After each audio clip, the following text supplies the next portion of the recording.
Thank you for visiting our channel. Please subscribe by clicking on the subscribe button. You can also click on the bell, which will notify you by email when a new video is posted. That way you're able to stay in touch with us and get the latest updates.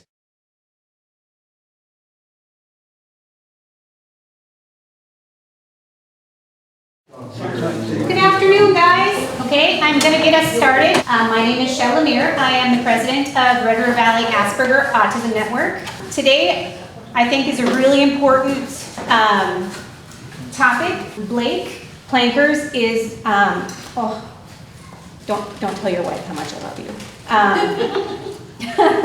Or my husband. Blake has been a huge blessing to us. He is a member of our board now. He is the autism coordinator for, what's the autism? Consultant for the Moorhead Public Schools.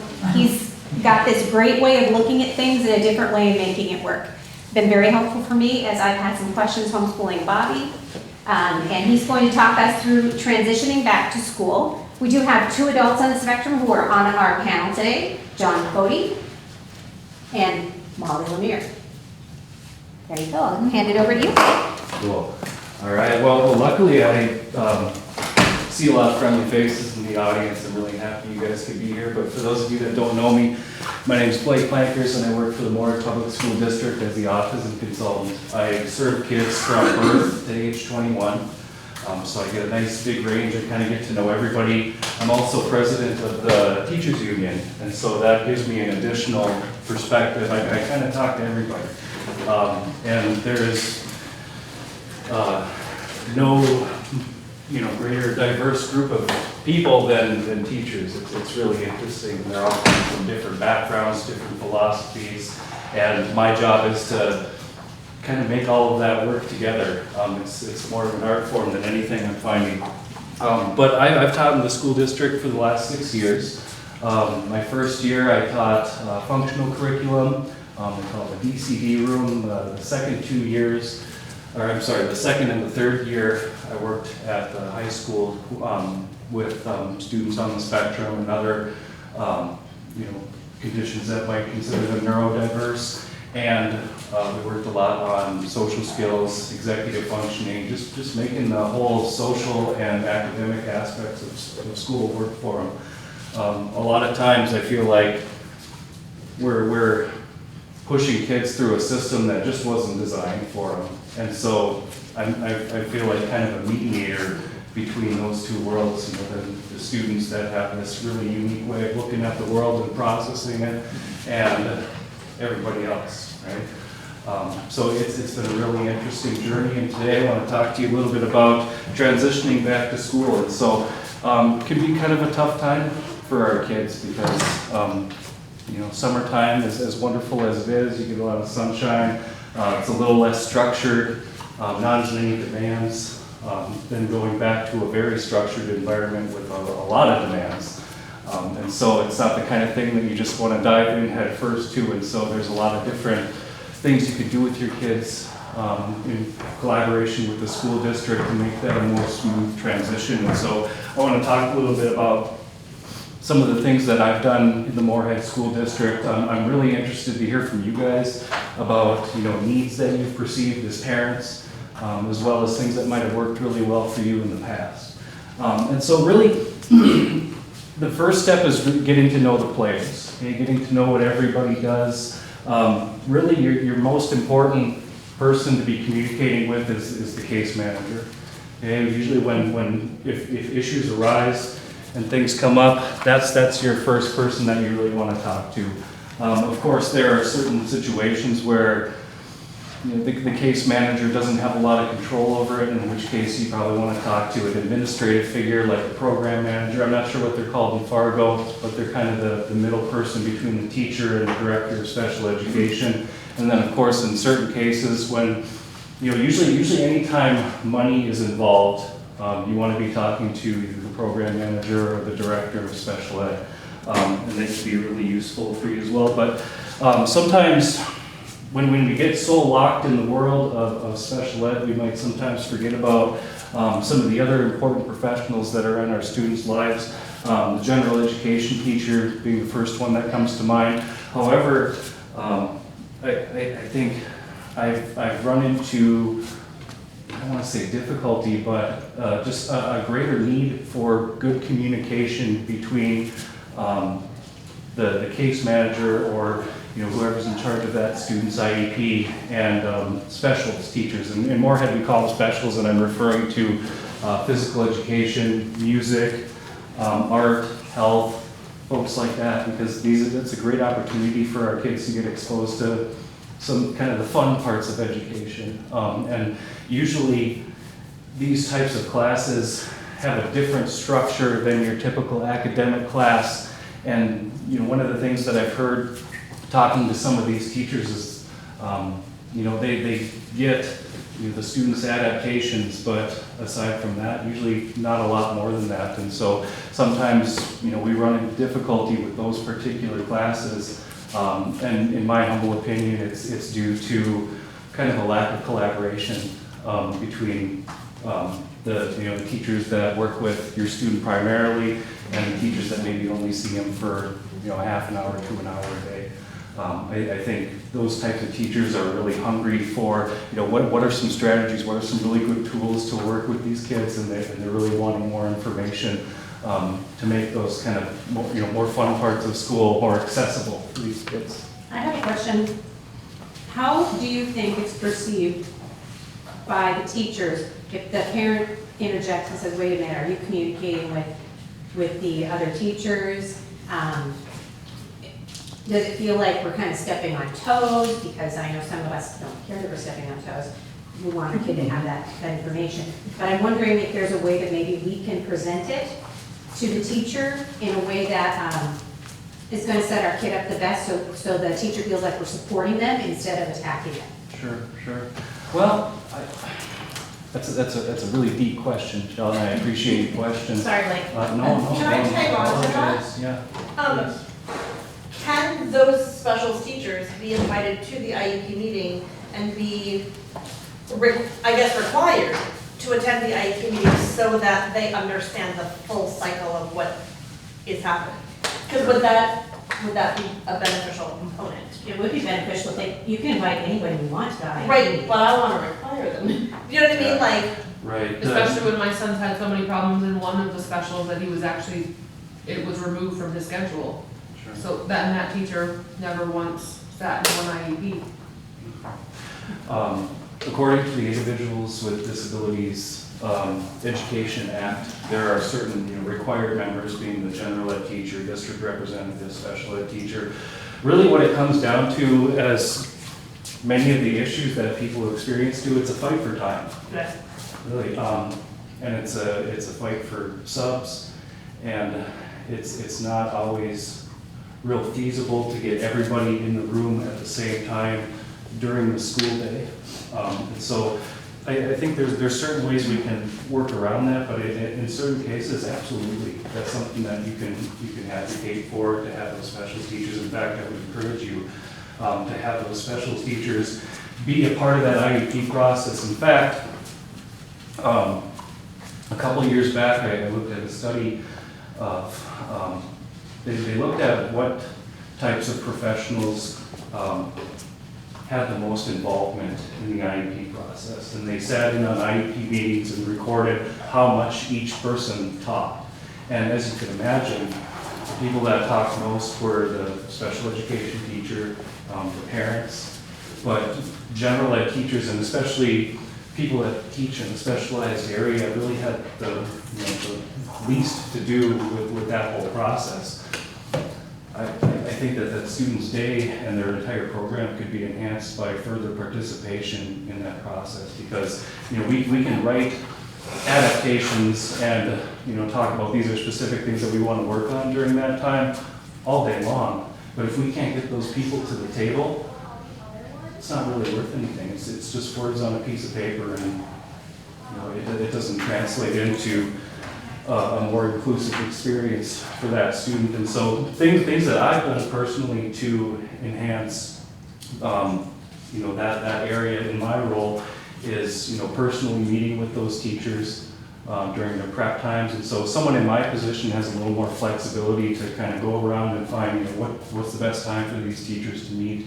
A couple of years ago, when Moorhead had the kindergarten center, there were a number of issues that we ran into, mostly having to do with the environment of the gym. So if you think about what a gym looks like, it's big, it's echoey, it's busy in every sense of the word. And so I sat down on a couple occasions with those teachers and just talked about some strategies to lessen some of those sensory demands. Also, the information processing demands of that environment can be really overwhelming for our kids. And so that's where someone like me can come in. But ideally, what I think you guys are getting at is that we need to have those people as a greater part of the process and have their input when we're actually talking about the adaptations in specific environments. Because what the things that you do in the classroom might not be applicable in a gym or music or a health kind of setting. And so those people's input is really important. And I think the chief issue is that some of these teachers don't feel like they have enough time, number one, to get to know these kids, and number two, to see how their adaptations are going to play into their setting. And so, I really like that you bring that up, because it bums me out that some of the students that I work with have a harder time accessing these environments. There's things that you can do to adapt that, but really there's no kind of all-encompassing system that's going to be the remedy. I think there's things you can do on an individual basis, but if we did that for every kid, it wouldn't be as sustainable. I want something more sustainable so that all kids can access these environments and their teachers can get to know them and get to know what's going to work in that setting. So, that's a great point. Really, one of the reasons I wanted to come here and talk to you guys is so that I could kind of get some of these ideas and feed that back into my work when I go back this year. Yeah. I wonder specific, Shelley's question about how do we not step on toes. I wonder if the way that you approach the case manager by saying, so I'm just curious, how will information about the way that my child learns be communicated to these other people? Would it be helpful for you if I contacted them directly, or, and just kind of went about it that way? Then that leaves them in control to say, actually, it would be really helpful if you contacted this teacher, or I've already shared, and then you can kind of figure out what has and hasn't been done, or if they want that. I think when it comes to scheduling and then the fight for time that I referred to earlier, case managers don't really have a lot of control over that. And I've heard a lot of frustration expressed as a result of that. Just an example of the kind of fight for time. This last year, when a new school opened, we perceived an issue of we don't have enough time to train our parents and work with them. We want, the role of the parent, as you guys know, it can be very, very important, because they tend to spend the most time with your student. And if they're not highly trained, if they're not prepared, and they don't have a relationship with that student, they don't know kind of the ins and outs, really what makes them tick, it tends to be a kind of a rough time. And so, we advocated for that this year, and we're actually getting the better part of a day during our workshop week just to work with paras and to go sit down and go through IEPs, because typically that had kind of been done whenever we could find time, and depending on how busy certain teachers were, or what kind of demands or what trainings they had to go to and things like that. It was kind of a stretch. I've used a lot of video in the past, because in certain students' IEPs it talks specifically about training, all the professionals that are working with them, and finding a time is really difficult. So I've used a lot of video and things like that, just talking about their adaptations. It says something on the page, but there's a lot of what ifs that go along with that. How does that specifically translate into what you do on a day-to-day basis? And so being able to have those discussions, is paramount. And when you're in kind of a fight for time, if you can use wonderful technology to kind of help you make that easier so that people can view these videos on their own time. Getting all of these people in the room, in the school day can be pretty difficult, and so we gotta find other ways to do that. Yeah, I have, sorry. I think she does. So it goes back to the case managers, how many, before the first day of school, how early are they there? Because last year, in my son's special, he started having issues in a gym class, but the gym teacher came to me and asked me about his behavior. He didn't even know he had an IEP. He said that he would have to go into my student's name in the computer, look at the little red flag next to his name, and then he would know he had an IEP, because the case manager didn't tell his specials teachers that he had an IEP. So this incoming year, how do I get to tell all those at back to school night, I guess? Tell all those teachers that And so they have let's an move forward a IEP? little bit. Yeah, I have some recommendations for that, and that's a really good point. Honestly, I would say back to school night is probably not the best time to be making that introduction. Right. Something I've done, and one thing I didn't mention is my middle son has an IEP. He's in 3rd grade, and what I've done in the past is kind of email all of his teachers, usually 3 or 4 weeks before school starts, or whenever we get the announcement that these are his teachers, and just give an introduction. And not necessarily mention that he has an IEP, but also just things that an IEP doesn't tell you. These are all the wonderful things about my child, and this is what makes him tick. This is what motivates him. This is and things of that nature. And so I think the first step would be just sending that introductory email to all of those teachers and just letting them know that. Really, and then going back to kind of the fight for time, it's the case manager typically doesn't send out a notification of this student has an IEP. It's all, and depending on, I know how it works in Moorhead, I'm not sure about Fargo, but in Power School, all of those teachers, once they get their class lists, it's kind of an expectation that they read those annotations and if they have any questions like that. But I mean, if it's a student with particularly unique needs, I would really recommend, and this is something you guys can do at any time, is call a team meeting. During workshop week, that would be a good time, and request that those people are at the table. Really, workshop week is probably the best time to get like all those Phi Ed, music, health teachers at the table, because their schedule's a little bit more flexible and they're not in the thick of the school year. And so I would really encourage you to maybe call a team meeting and request that those specific teachers are there, because I mean, if that's where a student has had difficulty in the past, I really want those people to be a part of that collaboration, because they're just as important as the case manager and that district representative and all those required people that should be at that meeting. So, that's a great question. And is that stepping on toes? Sorry, kind of combining those. Is that stepping on toes to not even involve the case manager and going straight to those teachers and saying, here's some information about my child? Or is that, No. does that make, okay. No, I wouldn't say so. I would even include the case manager. Right, like CC all the teachers, Yeah, just one put them all email, there. put it out on there. Yeah, just get everybody on the same page, and if anything, it's not stepping on toes. I think a lot of those teachers would appreciate that type of introduction. Yeah, that would be great. And knowing why they were gonna have that kind of behavior. Right, yeah, no, I mean, nobody likes surprises, least of all, the kids that we love and work with, I do have a friend that has found a way, and I don't know if this would work for every teacher. She's in West Fargo, and for all of her IEP meetings, she takes Sandy's donuts, and then she goes around to each of the teachers when there's a problem, and whenever she approaches them, she makes them a donut.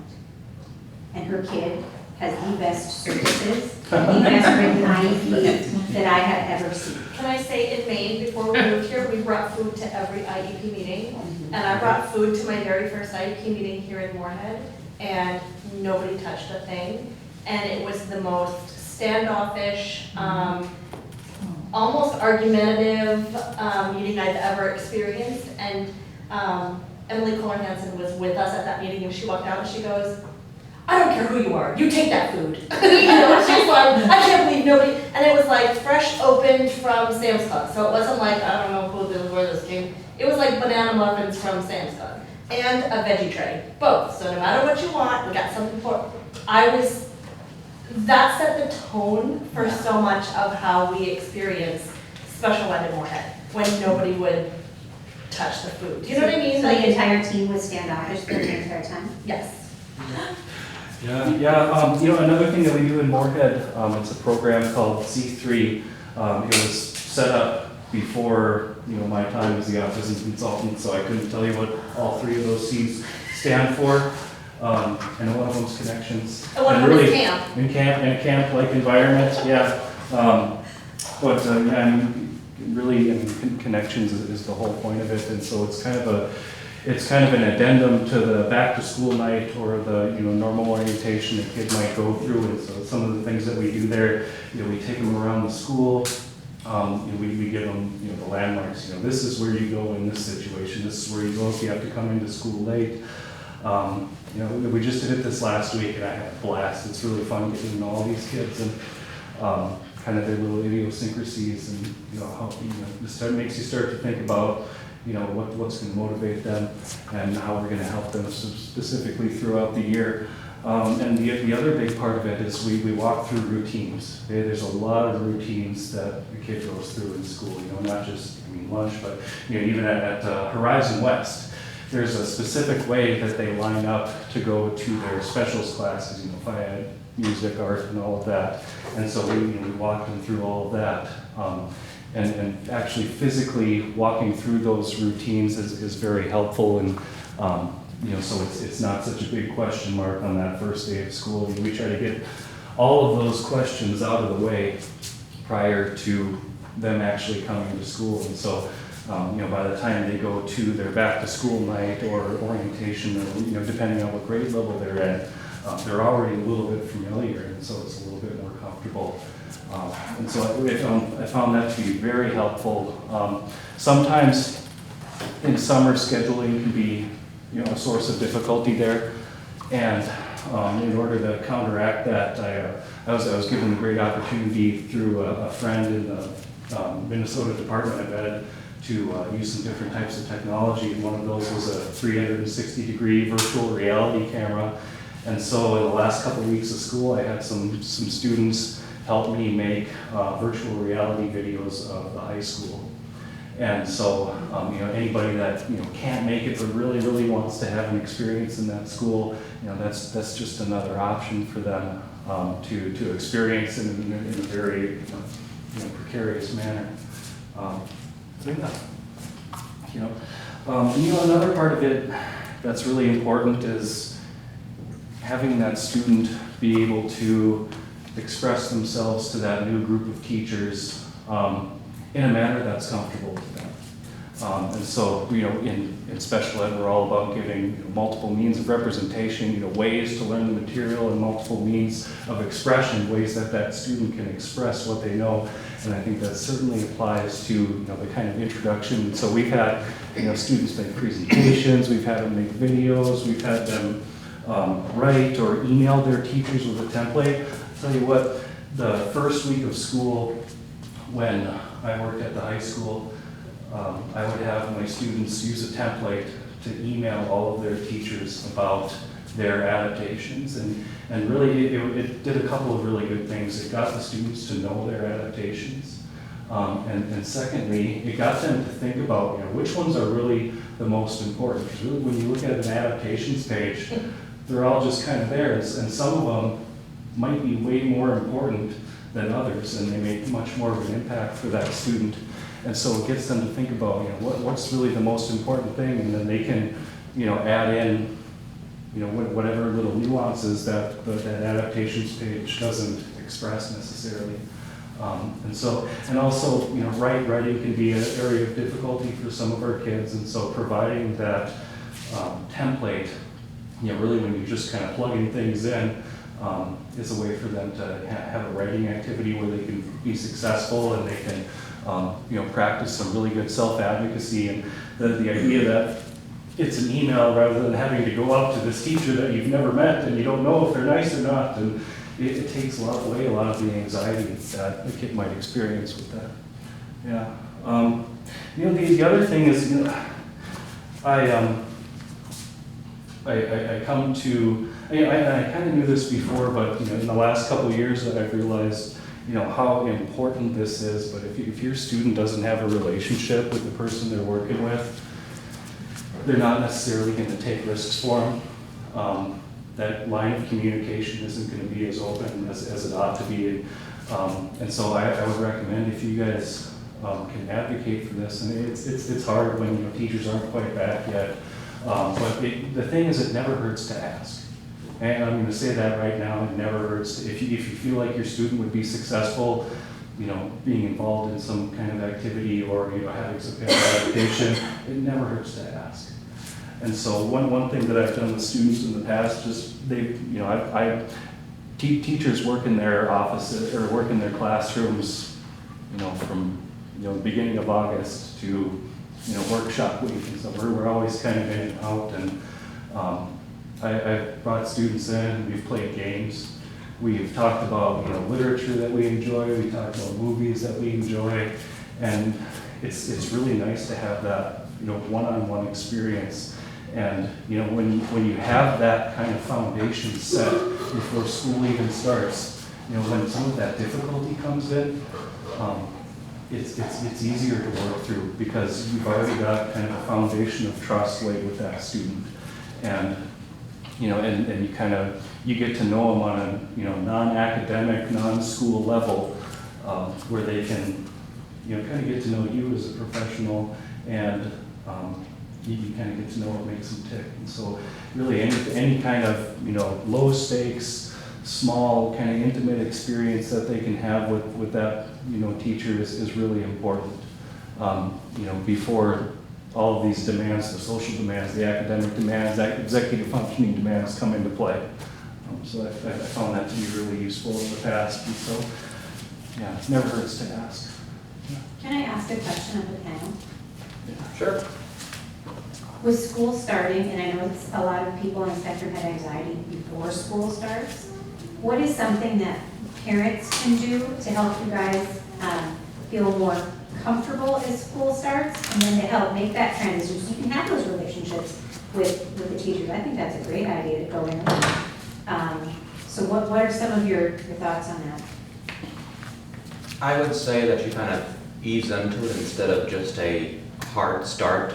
So you would maybe go on and tour the school for 20 minutes one day, and then a little more the next day, and then you start talking to the teachers to try to get a interpersonal relationship. And if they're really, really anxious, then just take a break in between these events when you're trying to ease into it before school starts with other activities, just distraction. That'd be my recommendation. Okay. I do a lot of planning, but in between my planning, we did things in stages. So like, we went in for registration, but instead of then meeting teachers, we were like, okay, let's look around, let's look at lockers, we'll meet teachers another day. We didn't even look at all my rooms then, but we came in another day, we found rooms, we met teachers. We did things sort of in steps, we didn't really register all at the same time. I feel like I'm a little bit different. I registered for my junior year myself and had to leave because I couldn't do it all. But I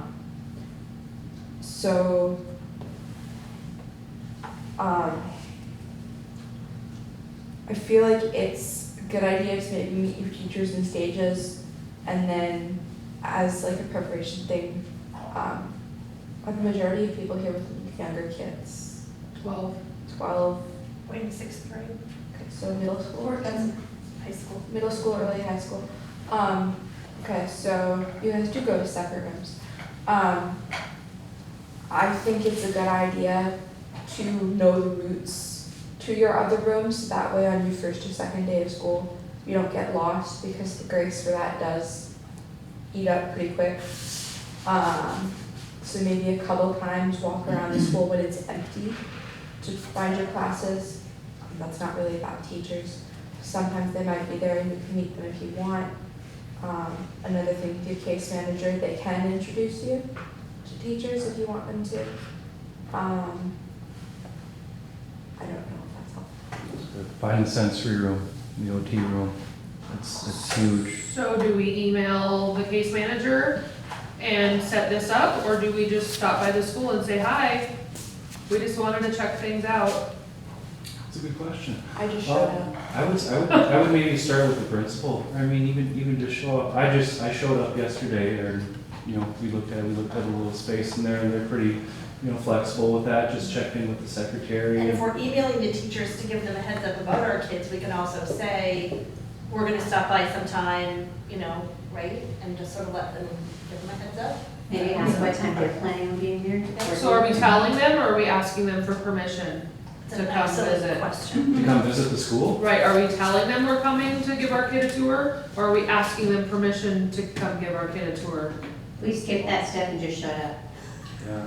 Because I don't want to, like, stepping on people's toes the whole. I think I mean, honestly, I don't think that would even be an issue to come to the school and just walk around Okay. and look around. I don't see there being an issue. I would email the principal and just say, hey, we're gonna come in and, take a little Better walk ask around the for school. permission. Yeah, then I would ask. I mean, teachers aren't required to be back, until that workshop. Well, it's written in his IEP that he's supposed to get a preview of his day before school even starts. Mhm. So, So I'm sure they'll be So contacting just, you. send an email and schedule it, yeah. I don't see that being, I mean, that's small potatoes, to Yeah. be honest. oh, I know. Yeah. During the workshop days, when all staff is there, do they mind kids walking around? Like at the high school, bring a couple kids in to walk around, they won't mind. No, I see kids walking around there all, especially now with sports starting. Right. I've been at the high school a lot this week, and I've seen a lot of kids just, walking around, or even when I've been, working up in my classroom in the past, I just have kids randomly pop in. That's kind of a nice little surprise, and, so. But yeah, I mean, if you're looking for someone specific, I would arrange that either through the building principal or the program manager. And above the telling or asking, that does bring up another thing that I would like to say. Communication is really important, because there was 2 years in middle school and high school in which a teacher thought that, well, because I'm not a core science, math, history, English teacher, this doesn't apply to me, so I'm not going to attend the IEP, or I'm not going to be a part of this. And one of the things in the IEP that I did have was that I could use just an audio tape recorder to record lectures. And I did this on the first day, and the teacher sent me to detention. Because they didn't know, they weren't in the IEP meeting, and there was no communication. So there needs to be communication. So if a teacher thinks that it doesn't apply to them, that's when you tell them you're talking to them. Right. You're no longer asking. Yeah. Usually program managers send out an email during that workshop week reminding people to, check on IEPs and look at adaptations, and that, yes, they are required. They're not polite suggestions, they're requirements. It's a legal document, and it's got to get done. And so, and the other thing is that if they have a certain interpretation of an adaptation that might not be in line with your expectations, I think, again, that's when a team meeting could be called, and get those people at the table, and so you can, sit and hammer it out. Really, I mean, the remedy for, I would say, 80% of the issues that come up are finding the time to communicate with those people. And it's difficult. I mean, not to get all political on you guys, but I mean, the fight for time and resources in the schools is kind of a political struggle. So I would encourage you to vote for people who support education and, you know, really want to, you know, fully fund IDEA. You know, it's when they wrote the law in 1975, it was supposed to be funded at 40%, and I think it's like by the federal government, right? And it's funded at like 16%, and so I mean, we're always trying to do more with less, you know. And I would say everybody is really at all times trying to do their best for their kid, but you know, it's kind of what time allows, and we're always coming up with more innovative ways to find that time and to communicate with each other. So it's a process, and you guys are a huge part of that process. You know, you guys have knowledge of your child that, you know, someone who's maybe only known your child for a year or two, you know, isn't going to necessarily have. And so, you know, coming to the table with that input, you know, stated in a diplomatic manner is going to be, you know, golden for that team. Real quick before we move on, I want to talk about some different aspects of preparation that we looked at. You know, we talked a little bit about physical space. If any of you guys have ever read the book Autism is Context Blindness by Peter Vermeulen, one of the smartest people, in my opinion, in the field. It talks about how folks with ASD need more support in understanding context-based expectations. You know, what rules apply here may not apply over here, and how to, you know, perceive that. That's the kind of social cognition side of things that we try to teach kids. You know, paying attention to the environment, what people are saying, what they're doing with their body. It's a lot to process. And so, you know, neurotypical folks kind of take that for granted, all the things that, you know, we're perceiving, and then working that into, you know, how we respond. And so talking about context-based expectations with your student, and I feel like over the last couple of years, especially in the elementary realm, we've gotten better at teaching context-based expectations. You know, this is how, you know, you behave at lunch. This is how you can, you know, behave at, you know, recess or in the classroom. And really, all these rules are different. And so talking about that is really helpful. And, you know, executive functioning is really one of the biggest parts of our, you know, our kids' day, and can, you know, result in difficult situations that maybe could have been avoided. So I got just a couple different areas of executive functioning. You know, self-regulation. You know, what sensory tools or what self-regulation tools are available, and when. You know, that's when I talk about, you know, find that sensory room, find that safe place. If your kid's having a rough day, this is where they can go and kind of reset, or this is a person that they can access and help them reset. Really, one of the most useful things that you can communicate to teachers are, you know, what are triggers, and what things help your child calm. Okay, what helps them get back in that, you know, green zone, if you're familiar with zones of regulation, or what helps them get back in that mindset where they're ready to learn and continue with their day. And sometimes, you know, just a side note, the best thing is to kind of take that problem and set it aside and let them continue with their day.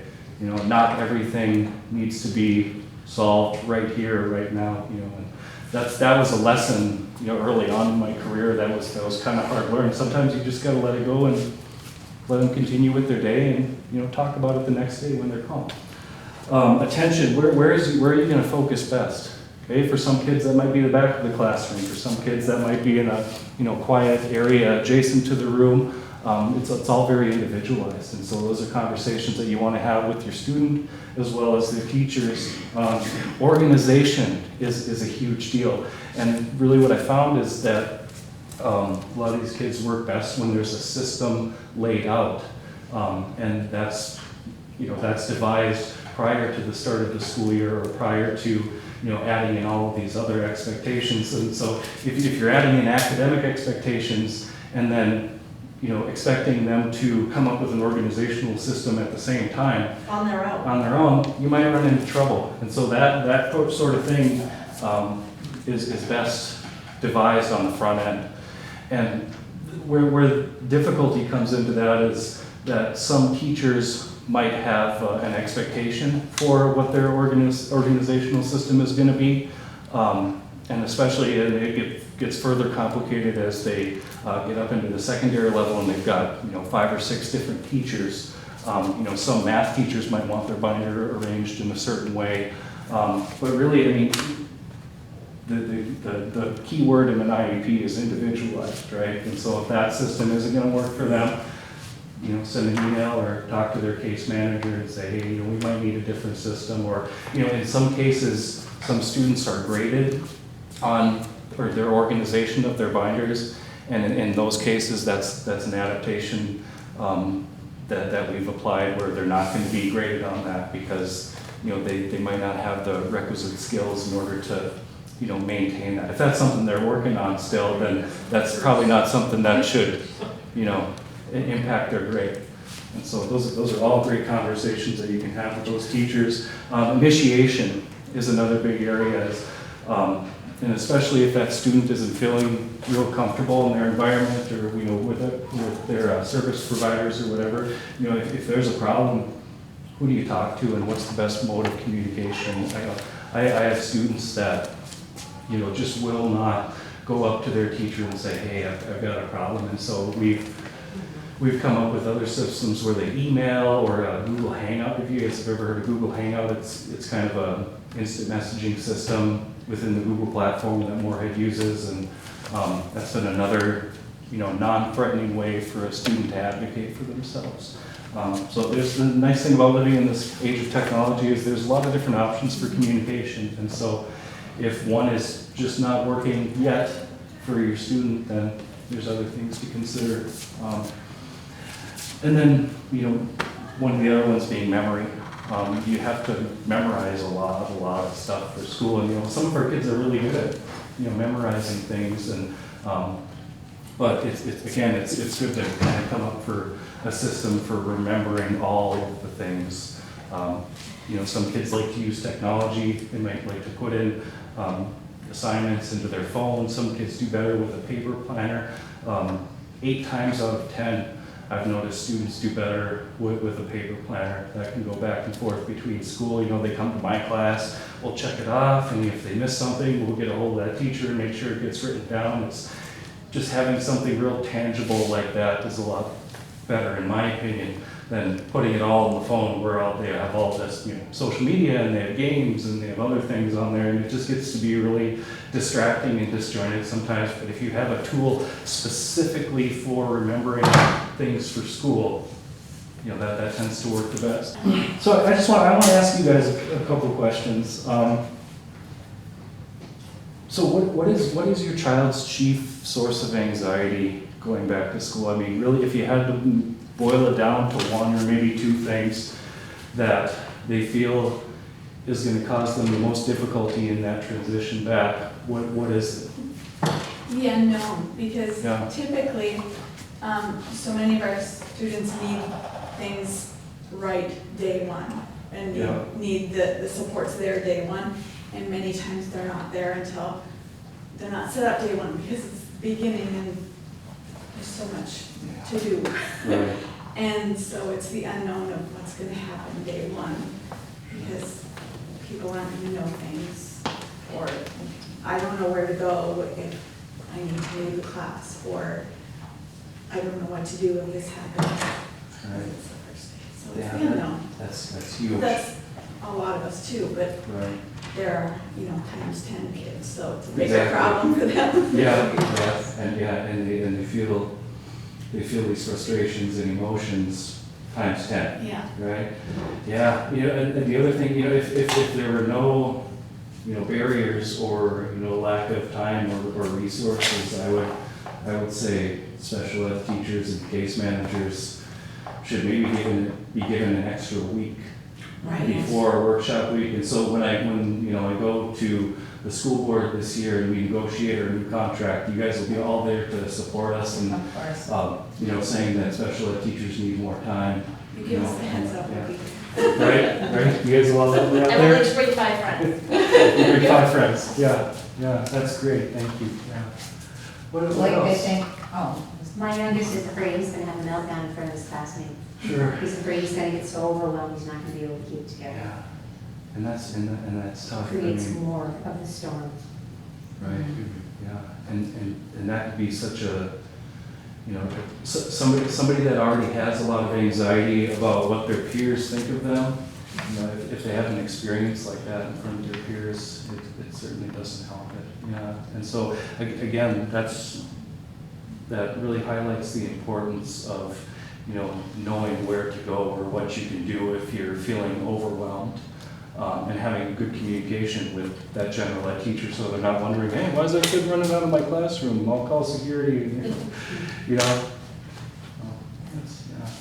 that can be a tough thing for kids. Especially if it's happened before, the fear of them, you know, of it happening again.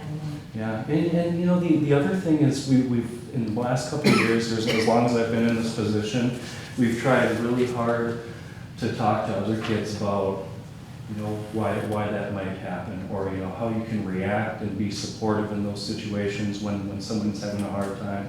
You know, we talk about kids using their ignoring muscles, things like that, or even, you know, once it's all over, you know, going up to that student and saying, you know, are you okay? Or, you know, or just, you know, talking to them about something else and trying to get their mind off of it, and just so that, you know, the underlying communication there is that, you know, I saw that you were having a hard time, but that's okay, and, you know, I'm still your friend, and we're trying to attack it from both ends, really, you know, teaching a kid how to, you know, self-regulate or to access things that they need when they, you know, are having a tough time, but then also, you know, helping other kids interpret that and respond to it in a way that's going to be helpful and not hurtful. Yeah. like I have an observation and a question. We Yeah. ran into an incident when our granddaughter was in elementary school in the lunchroom. Oh, sure. You know, I mean, Lunchroom it's is just, tough. it's tough. It's just a lot of activity going on, and the lunchroom supervisor treated our granddaughter as though she had really bad behavior rather than a sure. disorder, you know, and I'm wondering if there's something that can be done with lunchroom staff, office staff, the peripheral staff, to help them understand that, you know, when a child slams their plate down, there's a level of frustration there, or, you know, just some of those things. Mhm. I don't know if they're incorporated into workshops or anything at the beginning of school, or. I sub as a lunch supervisor, And they don't they don't tell us anything. anything. Yeah, this was an unfortunate incident, and I can't blame the lunchroom supervisor. She didn't know about the behaviors, Mhm. but it just, that our granddaughter was scared to death of the lunchroom, Yeah. you know? Yeah, I don't know if those that. I think again, some communication and training needs to occur there. Yeah, I mean, my son, is ADHD and just, and he got in trouble pretty much every day in the lunchroom. Just because it is such a loud environment and loud sounds tend to rev them up and. And then they want to be louder than the. Yeah, and that's, you know, and that's the other thing, is I don't think kids have enough time to, you know, just get up and run around and be kids and be silly and things like that. And so, you know, that's another area where I know teachers have really tried to incorporate more movement into the kids' days, or, you know, less structured time and things like that, where they can just be themselves and be goofy and be kids. I think we need to, Cut down fun. maybe have an evening where we just have coffee with Blake. Right. Yeah. If they have Seriously. coffee with the mayor, then there needs to be coffee. Yeah. Oh, beers with Blake. Yeah. Only if Julie brings a veggie tray. Only bring them in, and bananas. Thank you, Judy. Thank you very much. I'd love to, if you guys have any further questions, if you want to continue that conversation, and If you need some help forming a we can, plan. collaborate together on a good solution. That's one of the things that some of the people on board do, is we go to IEP meetings with people and we help advocate. If you feel like you're not being heard. I don't know if you've noticed, I've got a pretty loud voice. So, Yes. I do. So we'll do that. Thank you. You have something? I had a couple things to say really quick, I just didn't want to interrupt really. Okay. Go for it. Okay, one thing that was maybe over a month, you forgot my favorite part of the donut story. The student in the donut store at the first IEP meeting, he handed the donuts out himself. It was sort of a connection thing, and I think that's the reason why things are going so well. So they didn't just bring donuts, he gave them donuts himself. Like, Which was a huge thing for him. Okay, so that's the donut thing. At all of my IEP meetings, I did have a specials teacher. When I transitioned from homeschool to public school, I only started with specials classes. I had one specials class. I'm gonna be an art student in a week at MSUM. So I did have my advanced art teacher with me. So because I think it was because she was my only teacher then, and because we continued that communication as I went further. So she was there for, I think she only missed like one IEP meeting.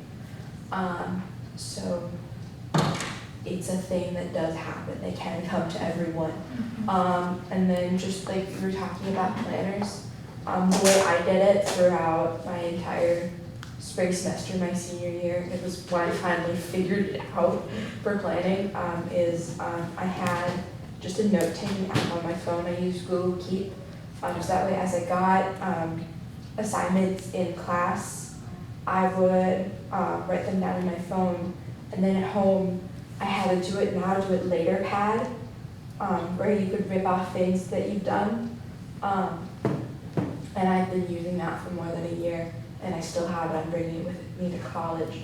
And then I write down things that are done like this week on the do it now, and I write things that are due like end of the month, end of the semester on the do it later.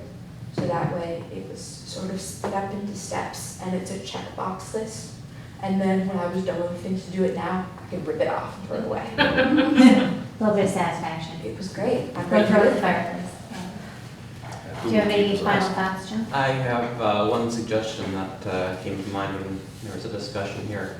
I'm sorry, I can't remember who asked the question, but the fear of a meltdown in the classroom. Anyways, in addition to what Blake said with making a plan to go to a safe spot that your son can cool down and calm down and feel more relaxed, there can be some embarrassment about just getting up and leaving, so just have your teacher give like a bogus excuse of why he's leaving if anybody asks, and so no other student has to really know why you're leaving. So just come up with together with your teacher just some bogus answer that you can do to kind of lessen a little bit of embarrassment if that is something that is a concern of his. And cut out the other kids saying, Well, does he get to leave the classroom? I don't get to leave the classroom. Or just come up with like a fake, we've done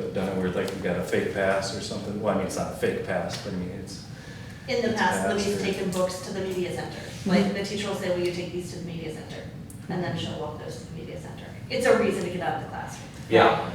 Right. That's great. Okay, great. Check the teacher's mailbox. Thank you guys all so much for coming. Grab a slice of pizza or a cookie on the way out.